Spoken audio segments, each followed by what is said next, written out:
ಇದು ನನ್ನ life time savings ಎಲ್ಲ ಇನ್ವೆಸ್ಟ್ ಮಾಡಿದ್ದೇನೆ.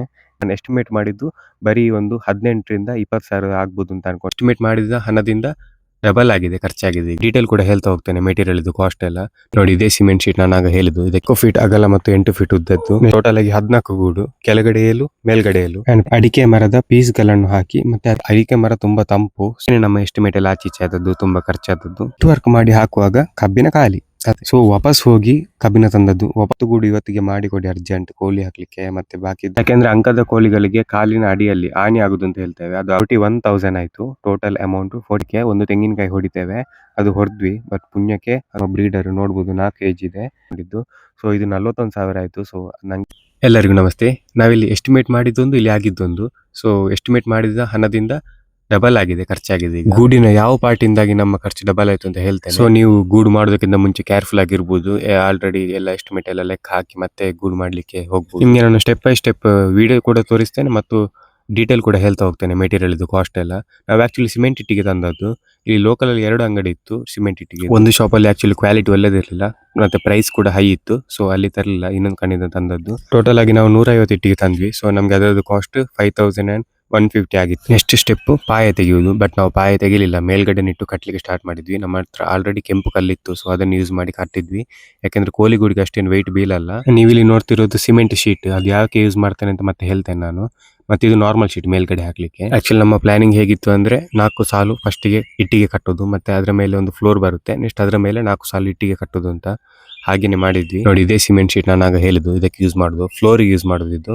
ಒಂದು ಸ್ಟೆಪ್ ಕಟ್ಲಿಕ್ಕೆ ಇದನ್ನು ಯೂಸ್ ಮಾಡುದು. ಇದರ ಕಾಸ್ಟ್ ಅರೌಂಡ್ ಒಂದು ಶೀಟಿಗೆ ಅರೌಂಡ್ 1,200 ಏನೋ ಬಂತು. ಸೊ ನಾವು 3 ಶೀಟ್ ತಂದಿದ್ವಿ, 4 ಫೀಟ್ ಅಗಲ ಮತ್ತು 8 ಫೀಟ್ ಉದ್ದದ್ದು. ನೆಕ್ಸ್ಟ್ ಅದರ ಮೇಲೆ ವಾಪಸ್ 4 ಸಾಲು ಇಟ್ಟಿಗೆ ಕಟ್ಟಿದ್ವಿ. ಇದರಲ್ಲಿ ನೀವು ನೋಡಬಹುದು ಟೋಟಲ್ ಆಗಿ 14 ಗೂಡು, ಕೆಳಗಡೆ ಏಲು ಮೇಲ್ಗಡೆ ಏಲು. ಅಂಡ್ ಪ್ರತಿ ಗೂಡಿನ ಅಗಲ ನೋಡಿದ್ರೆ ಒಂದು 3 ಫೀಟ್ ಇದೆ, ಮತ್ತೆ ಎತ್ತರ 2.5 ಫೀಟ್ ಇದೆ. ಇದನ್ನು ನಾವು ಹಳೆಗೂಡಿನ ಪಕ್ಕದಲ್ಲೇ ಕಟ್ಟಿದ್ದು. ಸೊ ಅದೇ ಪ್ಲೇಸ್ ಅಲ್ಲಿ ನಮ್ಗೆ ಅದೇ ಪ್ಲೇಸ್ ಅಲ್ಲಿ ಈಸಿ ಆಗುದು, ಯಾಕಂದ್ರೆ ಮನೆಯ ಸೈಡ್ ಅಲ್ಲಿ ಇದು ಇರುದು. ಲೇಬರ್ ವರ್ಕ್ ಮುಗಿತು. ನೆಕ್ಸ್ಟ್ ಅದರ ಮೇಲ್ಗಡೆ ಹಾಕ್ಲಿಕ್ಕೆ ಡೈರೆಕ್ಟ್ ಸಿಮೆಂಟ್ ಶೀಟ್ ಇತ್ತು, ಬಟ್ ಅದನ್ನು ಹಾಕ್ಲಿಕ್ಕಿಲ್ಲ. ಯಾಕಂದ್ರೆ ಡೈರೆಕ್ಟ್ ಸಿಮೆಂಟ್ ಶೀಟ್ ಅದು ಡೈರೆಕ್ಟ್ ಹೀಟ್ ಆಗುತ್ತೆ, ಬಿಸಿ ಆಗುತ್ತೆ ತುಂಬಾ. ಅದಕ್ಕೆ ಅದರ ಮೇಲ್ಗಡೆ ಅಡಿಕೆ ಮರದ ಪೀಸ್ ಗಳನ್ನು ಹಾಕಿ ಮತ್ತೆ ಅದರ ಮೇಲೆ ಶೀಟ್ ಹಾಕುದು ಅಂತ ಪ್ಲಾನ್ ಮಾಡಿದ್ವಿ. ಅಡಿಕೆ ಮರದ ಪೀಸ್ ಅನ್ನು ಡೈರೆಕ್ಟ್ ಹಾಕ್ಲಿಕ್ಕೆ ಆಗುದಿಲ್ಲ, ಡೈರೆಕ್ಟ್ ಅಡಿಕೆ ಮರನ್ನು. ಸೊ ಅದನ್ನು ಪೀಸ್ ಮಾಡಬೇಕು. ಮತ್ತೆ ಅದರ ಒಳಗಿದ್ದು ಬೊಂಡು ಇರುತ್ತೆ, ಅದನ್ನು ತೆಗಿಬೇಕು. ಒಂದು ಅಡಿಕೆ ಮರವನ್ನು 4 ಪೀಸ್ ಮಾಡ್ತೇವೆ. 4 ಪೀಸ್ ಮಾಡಿ ಅದಕ್ಕೆ ಸ್ಥಳಕ್ಕೆ ಅಂತ ಹೇಳ್ತೇವೆ. ಸೊ ಹಾಗೆ ಮಾಡಿ ಅದರ ಮೇಲೆ ನೋಡಿ, ಇದೇ ರೀತಿ ಹಾಕುದು. ಈ ರೀತಿ ಹಾಕೋದ್ರಿಂದ ಅದಕ್ಕೆ ತಂಪಾಗುತ್ತೆ. ಅಡಿಕೆ ಮರ ತುಂಬಾ ತಂಪು. ಸೊ ಇದನ್ನು ಹಾಕಿದ್ದು ನೋಡಿ, ಫೈನಲ್ ಲುಕ್ ಹೀಗಿದೆ. ಎಲ್ಲ ಫುಲ್ ಅಡಿಕೆ ಮರದ ಸಲಕೆಯನ್ನು ಹಾಕಿದ್ದೇವೆ. ನೋಡಬಹುದು ಇಲ್ಲಿ ಕೆಳಗಡೆ ಕೂಡ ತಂಪಾಗುತ್ತೆ. ಸಿಮೆಂಟ್ ಶೀಟ್ ಇದೆ ಅಲ್ಲ, ಅದು ಕೂಡ ತುಂಬಾ ತಂಪು. ಸೊ ಮೇಲ್ಗಡೆ ಕೂಡ ತಂಪು ಇರ್ಲಿ ಅಂತ ಅಡಿಕೆ ಮರದ್ದು ಇದಾಕಿದ್ದು. ಆಕ್ಚುಲಿ ಮೇಲ್ಗಡೆ ಕೂಡ ಸಿಮೆಂಟ್ ಶೀಟ್ ಹಾಕುದು ಅಂತ ಇದ್ವಿ, ಬಟ್ ಇದು ಸ್ವಲ್ಪ ಕಾಸ್ಟ್ ಕಮ್ಮಿ ಮಾಡ್ಲಿ ಅಂತ ಇದನ್ನ ಮಾಡಿದ್ದು. ಬಟ್ ಇದಕ್ಕೆ ಲೇಬರ್ ಚಾರ್ಜ್ ಎಲ್ಲ ಅಷ್ಟೇ. ನೆಕ್ಸ್ಟ್ ಇದು ಮೇನ್ ಕೆಲಸ, ಅದು ಕಬ್ಬಿಣದ ಬಾಗಿಲಿನ ಕೆಲಸ. ಇದಕ್ಕೇನೆ ನಮ್ಮ ಎಸ್ಟಿಮೇಟ್ ಎಲ್ಲ ಆಚೀಚೆ ಆದದ್ದು, ತುಂಬಾ ಖರ್ಚಾದದ್ದು. ಡಬಲ್ ಖರ್ಚಾಗ್ಲಿಕ್ಕೆ ಕಾರಣ ಇದೆ ಕಬ್ಬಿಣದ ಬಾಗಿಲು.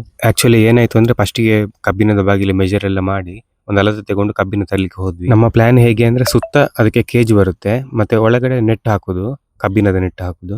ಸುತ್ತ ಅದಕ್ಕೆ ರಾಡ್ ಬರುತ್ತೆ, ನೆಕ್ಸ್ಟ್ ಒಳಗೆ ನೆಟ್. ಸೊ ಫಸ್ಟಿಗೆ 13,000ದ ಐಟಮ್ ಎಲ್ಲ ತಂದ್ವಿ. ಕಬ್ಬಿಣದ ಸುತ್ತದ ರಾಡ್ ಮತ್ತು ಒಳಗಿದ್ದು ನೆಟ್ ಎಲ್ಲ 13,000 ಆಯ್ತು, ತಂದ್ವಿ. ಇದರಲ್ಲಿ ಮುಗೀತದೆ ಅಂತ ಅನ್ಕೊಂಡ್ವಿ. ಅವರು ವರ್ಕ್ ಸಹ ಸ್ಟಾರ್ಟ್ ಮಾಡಿದ್ರು. ಅವ್ರು ಹೇಗೆ ಅಂದ್ರೆ ಹೊರಗಡೆ ಎಲ್ಲ ರೆಡಿ ಮಾಡಿ ಮತ್ತೆ ಒಳಗಡೆ ತಂದು ಇಟ್ಟು ಮತ್ತೆ ಅದಕ್ಕೆ ವೆಲ್ಡಿಂಗ್ ಮಾಡೋದು ಅಂತ.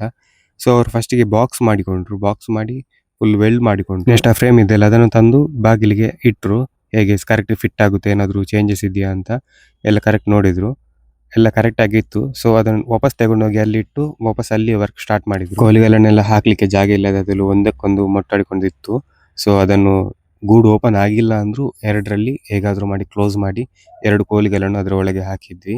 ಇಲ್ಲಾಂದ್ರೆ ಹೊರಗಡೆ ಬಿಟ್ಟರೆ ಅದೆಲ್ಲ ಫೈಟ್ ಮಾಡುತ್ತೆ. ಸೊ ಅದನ್ನು 2 ಕೋಳಿಗಳನ್ನು ಒಳಗಡೆ ಹಾಕಿದ್ವಿ. ನೀವು ನೋಡಬಹುದು, ಇದೇ 2 ಕೋಳಿಗಳು. ಒಂದು ರೆಡಿ ಕಂಡೀಷನ್ ಇದೆ, ಇನ್ನೊಂದು ರೆಡಿ ಕಂಡೀಷನ್ ಇಲ್ಲ. ನೆಕ್ಸ್ಟ್ ಅವ್ರು ಸುತ್ತದ ಫ್ರೇಮ್ ಎಲ್ಲ ಮೊದಲು ಮಾಡಿಕೊಂಡ್ರು. ನೀವು ನೋಡಬಹುದು ಇಲ್ಲಿ ಹೊರಗಡೆನೆ ಮಾಡಿದ್ದು, ಮತ್ತೆ ತಗೊಂಡೋಗಿ ಒಳಗಡೆ ಇಡ್ಲಿಕ್ಕೆ ಸುತ್ತದ ಫ್ರೇಮ್ ಎಲ್ಲ ಮಾಡಿ ಅದಕ್ಕೆ ನೆಟ್ ಹಾಕ್ತಾರೆ.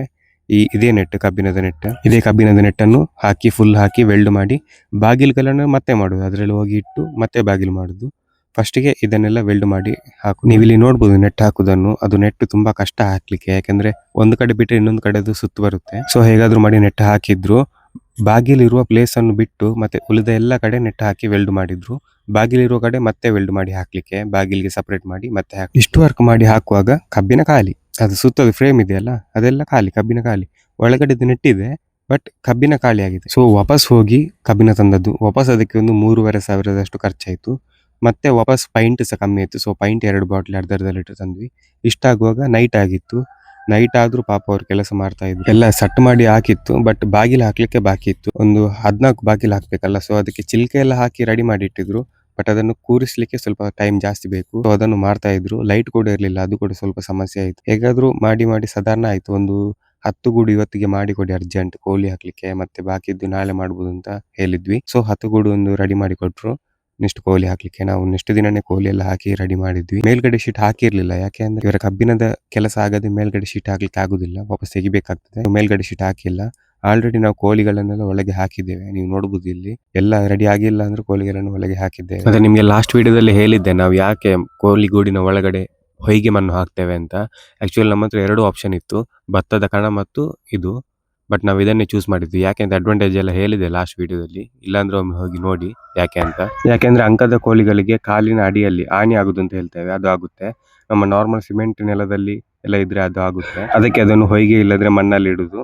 ಅದ್ರಲ್ಲಿ ಇದ್ರೆ ಏನಾಗಲ್ಲ, ಎಲ್ಲ ಒಳ್ಳೇದು ಆಕ್ಟಿವ್ ಇರುತ್ತೆ. ನೋಡಿ ನೀವು ಇಲ್ಲಿ ನೋಡಬಹುದು, ಇದೇ ನಮ್ಮ ಅಂಕದ ಕೋಳಿಯ ಗೂಡಿನ ಫೈನಲ್ ಲುಕ್. ಎಲ್ಲ ಶೀಟ್ ಎಲ್ಲ ಹಾಕಿ ಆಗಿದೆ, ಎಲ್ಲ ಕಂಪ್ಲೀಟ್ ವರ್ಕ್ ಎಲ್ಲ ಮುಗ್ದಿದೆ. ಸೊ ಗೂಡಿದು ಕಂಪ್ಲೀಟ್ ಎಲ್ಲ ಕೆಲಸ ಆಯ್ತಲ್ಲ. ಇನ್ನೊಂದು ಸಣ್ಣ ಮಟ್ಟಿನಲ್ಲಿ ಪೂಜೆ ಮಾಡಿ ಸುತ್ತಿ ಇಡುವ ಅಂತ ಅನ್ಕೊಂಡ್ವಿ. ಸುತ್ತಿ ಇಡುವುದು ಅಂದ್ರೆ ಏನು ಅಂತ ನಾನು ತೋರಿಸ್ತೇನೆ ನೋಡಿ. ನಾವು ಯಾವುದೇ ಒಂದು ಒಳ್ಳೆ ಕೆಲಸ ಮಾಡಿದ್ಮೇಲೆ ನಾವು ಇದನ್ನು ಇಡ್ತೇವೆ. ಆಕ್ಚುಲಿ ಸುತ್ತಿ ಇಡುದು ಅಂದ್ರೆ 2 ಬಾಳೆ ಎಲೆ ಮೇಲೆ ಒಂದು ಸೇರಿನಷ್ಟು ಬೆಳ್ತಿಗೆ ಅಕ್ಕಿಯನ್ನು ಇಟ್ಟು ನೆಕ್ಸ್ಟ್ ಅದರ ಮೇಲೆ ತೆಂಗಿನಕಾಯಿ ಇಡುದು, ಅದನ್ನೇ ಸುತ್ತಿ ಇಡುದು ಅಂತ ಹೇಳುದು. ಮತ್ತೆ ಒಂದು ದೀಪ ಹಚ್ಚಿ ಪೂಜೆ ಮಾಡುದು. ನಿಮ್ಗೆ ನಾನೀಗ ಎಲ್ಲ ಎಕ್ಸ್ಪೆನ್ಸಿವ್ ನ ಬಗ್ಗೆ ಹೇಳ್ತೇನೆ, ಯಾವ್ದಕ್ಕೆಲ್ಲ ಎಷ್ಟು ಖರ್ಚಾಯ್ತು ಅಂತ ಡೀಟೇಲ್ ಆಗಿ 1 by 1 ನೋಡಿ. ಫಸ್ಟ್ ಗೆ ನಾವು ತಂದದ್ದು ಬ್ರಿಕ್ಸ್ ಅಂದ್ರೆ ಇಟ್ಟಿಗೆ, ಸಿಮೆಂಟ್ ಇಟ್ಟಿಗೆ. ಅದು 150 ತಂದಿದ್ವಿ, ಅದಕ್ಕೆ 5,150 ಆಯ್ತು. ಮತ್ತೆ ಒಂದು ಐರನ್ ಫೆನ್ಸ್ ಮತ್ತು ಸಿಮೆಂಟ್ ತಂದಿದ್ವಿ, ಅದು ಹಿಂದಿನ ದಿವಸ ವರ್ಕಿಗೆ, ಅದಕ್ಕೆ 1,000 ಆಯ್ತು. ನೆಕ್ಸ್ಟ್ ಸಿಮೆಂಟ್ ಶೀಟ್ ಅದು ನಾನು ಹಾಗೆ ಹೇಳಿದ್ದು ಫ್ಲೋರ್ಗೆ ಇಡ್ಲಿಕ್ಕೆ ಅಡಿಯಲ್ಲಿ. ಅದು 1 ಇಂಚ್ ಇದ್ದು ತಂದದ್ದು. 4 ಫೀಟ್ ಅಗಲ ಮತ್ತೆ 8 ಫೀಟ್ ಉದ್ದದ್ದು ಶೀಟ್, ಅದು ಟೋಟಲ್ 3 ತಂದಿದ್ದು. ಮತ್ತೆ ಸಿಮೆಂಟ್ ನಾರ್ಮಲ್ ಶೀಟ್ ಮಳೆಗಾಲಕ್ಕೆ ಹಾಕುದು, ನೀರಿಲ್ದು ಹೋಗ್ಲಿಕ್ಕೆ, ಅದು ಕೂಡ 4 ಫೀಟ್ ಇದ್ದು. ಮತ್ತೆ ಅದನ್ನು ತರಲಿಕ್ಕೆ ಟ್ರಾನ್ಸ್ಪೋರ್ಟೇಷನ್ ಚಾರ್ಜ್ 250, ಎಲ್ಲ ಟೋಟಲ್ ಸೇರಿ 7,000 ಆಯ್ತು. ಮತ್ತೆ ಲೇಬರ್ ಚಾರ್ಜ್ ಅವರು ಇಬ್ರು ಬಂದಿದ್ರು, 2 ದಿನ ಕೆಲಸ ಮಾಡಿದ್ರು. ಸೊ ಅವರಿಗೆ 3,400 ಚಾರ್ಜ್ ಆಗಿದೆ. ನೆಕ್ಸ್ಟ್ ಕಬ್ಬಿನದ್ದು ಕೆಲಸ ವೆಲ್ಡಿಂಗ್ ಇದ್ದು. ಫಸ್ಟ್ ಗೆ ನಾವು 12,000 ಕೊಟ್ಟು ಎಲ್ಲ ಐಟಮ್ ಎಲ್ಲ ತಂದಿದ್ವಿ ಕಬ್ಬಿನದ್ದು. ಮತ್ತೆ ಅದು ಕಮ್ಮಿ ಆಯ್ತು ಅಂತ ವಾಪಸ್ ಹೋಗಿ ತಂದ್ವಿ ಸ್ವಲ್ಪ, ಅದಕ್ಕೆ 3,600 ಆಯ್ತು. ಮತ್ತೆ ಅದರದ್ದು ಟ್ರಾನ್ಸ್ಪೋರ್ಟೇಷನ್ ಚಾರ್ಜ್ 100 ರುಪೀಸ್ ತಗೊಂಡ್ರು. ಮತ್ತೆ ಇನ್ನೊಂದ್ಸಲ ಬರುವಾಗ 80 ರುಪೀಸ್ ತಗೊಂಡ್ರು. ಟೋಟಲ್ 180 ಟ್ರಾನ್ಸ್ಪೋರ್ಟಿಗೆ 2 ಸಲ. ಮತ್ತೆ ಪೈಂಟ್ ಫಸ್ಟ್ ಗೆ ತಂದ ಪೈಂಟ್ ಅದರಲ್ಲಿ ಇನ್ಕ್ಲೂಡ್ ಆಗಿದೆ. ಮತ್ತೆ ವಾಪಸ್ 2 ಸಲ ತಂದ್ವಿ, ಅರ್ಧ ಲೀಟರ್ 200. ಸೊ 400 ರೂಪಾಯಿ ವಾಪಸ್ ಪೈಂಟ್ಗೆ ಆಯ್ತು. ನೆಕ್ಸ್ಟ್ ವೆಲ್ಡಿಂಗ್ ಕೆಲಸದವರಿಗೆ, ಲೇಬರಿಗೆ, ಅವರಿಗೆ 2 ದಿನ ವರ್ಕ್ ಮಾಡಿದ್ರು. ಒಂದಿನ ಮಧ್ಯಾಹ್ನ ನಂತರ ಬಂದಿದ್ರು, ನೆಕ್ಸ್ಟ್ ದಿನ ಫುಲ್ ಮಾಡಿದ್ರು, ನೆಕ್ಸ್ಟ್ ವಾಪಸ್ ಮಧ್ಯಾಹ್ನ ನಂತರ ಬಂದಿದ್ರು. ಟೋಟಲ್ ಇಬ್ರು ಬಂದಿದ್ರು, 2 ದಿನ ಕಂಪ್ಲೀಟ್ ವರ್ಕ್. ಸೊ ಅವರಿಗೆ 7,000 ಆಯ್ತು ಲೇಬರ್ ಚಾರ್ಜ್. ಹಾಗೆ ಹೀಗೆಲ್ಲ ಲೆಕ್ಕ ಮಾಡಿ ಟೋಟಲ್ ಆಗುವಾಗ 41,000 ಆಯ್ತು. Total amount 41,000. ಇದಕ್ಕೆ ನಾನು ಇನ್ವೆಸ್ಟ್ ಮಾಡಿದ್ದು 41,000. ಇದು ನನ್ನ ಲೈಫ್ ಟೈಮ್ ಸೇವಿಂಗ್ಸ್. ಎಲ್ಲ ಇನ್ವೆಸ್ಟ್ ಮಾಡಿದ್ದೇನೆ ಈ ಕೋಲಿನ ಗೂಡಿನ ಮೇಲೆ. ಇಷ್ಟೆಲ್ಲ ಮಾಡಿದ್ಮೇಲೆ ಕೋಲಿನ ಗೂಡೆಲ್ಲ ಮಾಡಿದ್ದು ಸರಿಯಾಗಿದೆ ಅಂತ ನೋಡ್ಲಿಕ್ಕೆ ಒಂದು ತೆಂಗಿನಕಾಯಿ ಹೊಡಿತೇವೆ. ಅದು ಹೊಡೆದ್ವಿ, ಬಟ್ ಪುಣ್ಯಕ್ಕೆ ಅದು ಸರಿ ಬಿತ್ತು. ಆ ತೆಂಗಿನಕಾಯಿ ಸರಿ ಬಿದ್ರೆ ಎಲ್ಲ ವರ್ಕ್ ಎಲ್ಲ ಸರಿಯಾಗಿದೆ ಅಂತ ಅರ್ಥ, ವಾಸ್ತು ಪ್ರಕಾರ ಎಲ್ಲ ಸರಿಯಾಗಿದೆ ಅಂತ ಅರ್ಥ. ಸೊ ಹಾಗೆ ಎಲ್ಲ ಫುಲ್ ಪಾಸಿಟಿವ್ ವೈಬ್ ಇತ್ತು. ಎಲ್ಲ ಆದ್ಮೇಲೆ ಇನ್ನು ಒಂದು ಕೋಳಿಯನ್ನು ಶಾಸ್ತ್ರಕ್ಕೆ ಒಂದು ಕೋಳಿಯನ್ನು ತಂದು ಒಳಗಡೆ ಹಾಕುವ ಅಂತ ಅನ್ಕೊಂಡ್ವಿ. ಆಲ್ರೆಡಿ ಎಲ್ಲ ಕೋಳಿಗಳನ್ನು ಒಳಗಡೆ ಹಾಕಿದ್ವಿ, ಬಟ್ ಶಾಸ್ತ್ರಕ್ಕೋಸ್ಕರ ಒಂದು ಗೂಡನ್ನು ಹಾಗೆ ಬಿಟ್ಟಿದ್ವಿ, ಏನ್ ಕೋಳಿ ಹಾಕದೆ ಪೂಜೆ ಎಲ್ಲ ಮಾಡಿ ಮತ್ತೆ ಹಾಕುದು ಅಂತ. ಸೊ ಆ ಗೂಡಿಗೆ ನಮ್ಮ ಹತ್ರ ಇದ್ದ ದೊಡ್ಡ ಕೋಳಿ ಅಂತಂದು ಹಾಕಿದ್ವಿ. ಇದು ನಮ್ಮ ಬ್ರೀಡರ್, ನೋಡ್ಬೋದು 4 kg ಇದೆ. ಉರಿಯ ಕೋಳಿ, ಇದು ಒಳ್ಳೆ ಶೇಪಿನ ಕೋಳಿ. ಇದು ನಮ್ಮ ಬ್ರೀಡರ್, ಇದನ್ನು ತಂದು ಹಾಕಿದ್ವಿ ಗೂಡಿಗೆ. ನೀವು ಈ ವಿಡಿಯೋದಲ್ಲಿ ಎಲ್ಲ ನೋಡಿದ್ರಿ ಎಷ್ಟೆಲ್ಲ ಖರ್ಚಾಯಿತು ಅಂತ. ನಾನು ಎಸ್ಟಿಮೇಟ್ ಅಮೌಂಟ್ ಹೇಳಿಲ್ಲ, ನಾನು ಎಸ್ಟಿಮೇಟ್ ಮಾಡಿದ್ದು ಬರೀ ಒಂದು 18,000 ರಿಂದ 20,000 ಆಗ್ಬೋದು ಅಂತ ಅನ್ಕೊಂಡಿದ್ದು. ಸೊ ಇದು 41,000 ಆಯ್ತು. ಸೊ ನಂಗೆ ಅದಕ್ಕೆ ಹೇಳಿದ್ ನಾನು ಡಬಲ್ ಆಯ್ತು ಅಂತ. ಪರವಾಗಿಲ್ಲ, ಖರ್ಚಾದ್ರೆ ಪರವಾಗಿಲ್ಲ, ಇದು ಪರ್ಮನೆಂಟ್ ಗೂಡು, ಏನು ಆಗ್ಲಿಕ್ಕಿಲ್ಲ. ನೆಕ್ಸ್ಟ್ ವಿಡಿಯೋದಲ್ಲಿ ನನ್ನ ಎಲ್ಲ ಕೋಳಿಗಳನ್ನು ತೋರಿಸ್ತೇನೆ, ಗೂಡಿನಲ್ಲಿದ್ದ ಕೋಳಿಗಳನ್ನು. ಲೈಕ್ ಮಾಡಿ, ಶೇರ್ ಮಾಡಿ, ಸಬ್ಸ್ಕ್ರೈಬ್ ಮಾಡಿ, ಮತ್ತೆ ಕಮೆಂಟ್ ಮಾಡಿ.